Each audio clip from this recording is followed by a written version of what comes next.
বিয়ে করবার পর কেউ তার স্ত্রীর মধ্যে কোনো দোষ দেখে তার উপর অসন্তুষ্ট হয় আর ত্যাগপত্র লিখে তার হাতে দিয়ে তাকে বাড়ি থেকে বিদায় করে দেয়, আর স্ত্রী লোকটির তার বাড়ি থেকে চলে গিয়ে অন্য এক পুরুষের স্ত্রী হয় এবং তার তৃতীয় স্বামীও যদি পরে তাকে অপছন্দ করে একটি ত্যাগপত্র লিখে তার হাতে দিয়ে তাকে বাড়ি থেকে বিদায় করে দেয় কিংবা সে মারা যায়, তাহলে তার প্রথম স্বামী যে তাকে ত্যাগপত্র দিয়েছিল সে তাকে আর বিয়ে করতে পারবে না, কারণ সে অশুচি হয়ে গেছে। সদাপ্রভুর চোখে সেটি ঘৃণার কাজ।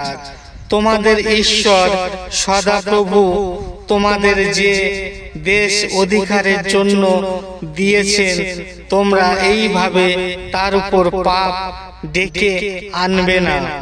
তোমাদের প্রতিবেশীকে কোনো রকম ধার দিলে তোমরা বন্ধকি জিনিস নেবার জন্য তার বাড়ির মধ্যে যাবে না, বাইরে থাকবে এবং যাকে তোমরা ধার দিয়েছ সেই বন্ধক দেবার জিনিসটি বাইরে নিয়ে আসবে। যদি সেই প্রতিবেশী গরিব হয় তবে তোমরা তার বন্ধক কি জিনিসটি রেখে ঘুমোতে যাবে না। সূর্য অস্ত যাওয়ার আগে তার গায়ের কাপড় তাকে ফিরিয়ে দেবে, যেন তোমাদের প্রতিবেশী সেটি গায়ে দিয়ে ঘুমোতে পারে। এতে সে তোমাদের ধন্যবাদ দেবে এবং তোমাদের ঈশ্বর সদাপ্রভুর চোখে এটি তোমাদের ধার্মিকতার কাজ হবে।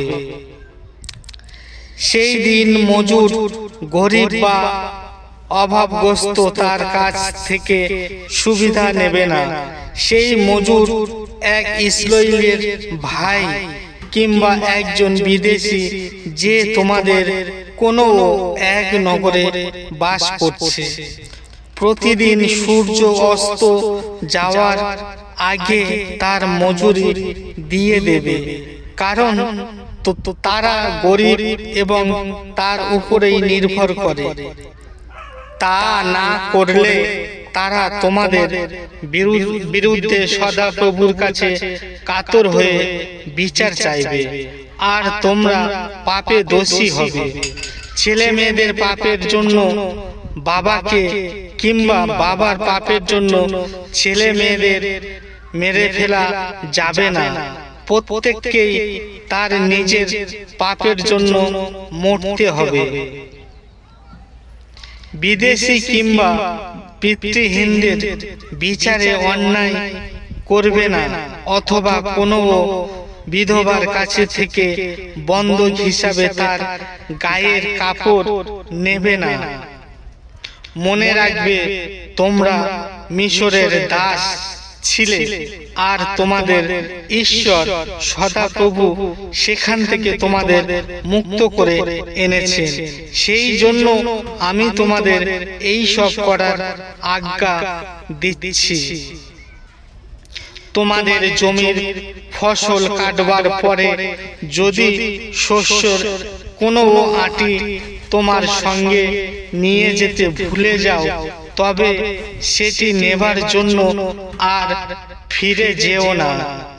বিদেশী পিতৃহীনদের এবং বিধবার জন্য সেটি রেখে দেবে, যেন তোমাদের ঈশ্বর সদাপ্রভু সব কাজেই তোমাদের আশীর্বাদ করেন।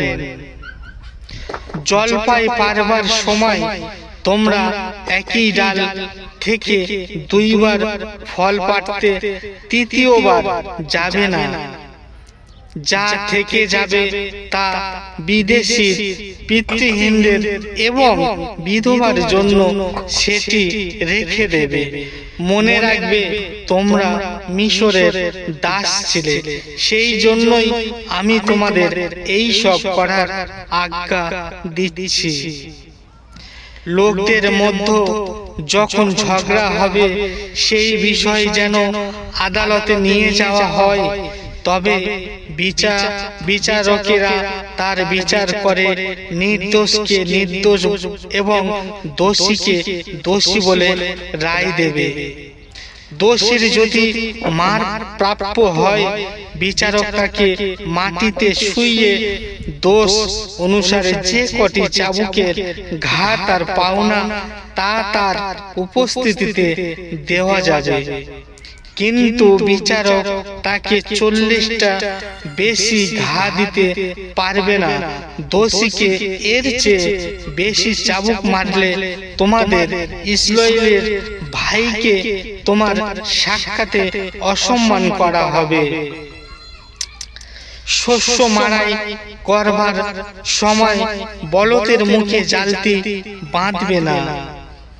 ভাইরা যদি একসঙ্গে বাস করে এবং এক ভাই ছেলে না রেখে মারা যায়, তবে তার বিধবা স্ত্রী পরিবারের বাইরে আর কাউকে বিয়ে করতে পারবে না। তার স্বামীর ভাই তাকে বিয়ে করবে এবং তার প্রতি স্বামীর ভাইয়ের যে কর্তব্য তা পালন করবে। তোমাদের ঈশ্বর সদাপ্রভু যে দেশ তোমাদের অধিকারের জন্য দিয়েছেন, সেটি অধিকার করে সেখানে তোমরা যখন বাস করবে, তখন তোমাদের ঈশ্বর সদাপ্রভু দেওয়া দেশের জমিতে তোমরা যে সব ফসল ফলাবে, তার প্রথম তোলা কিছু ফসল টুকরিতে রাখবে।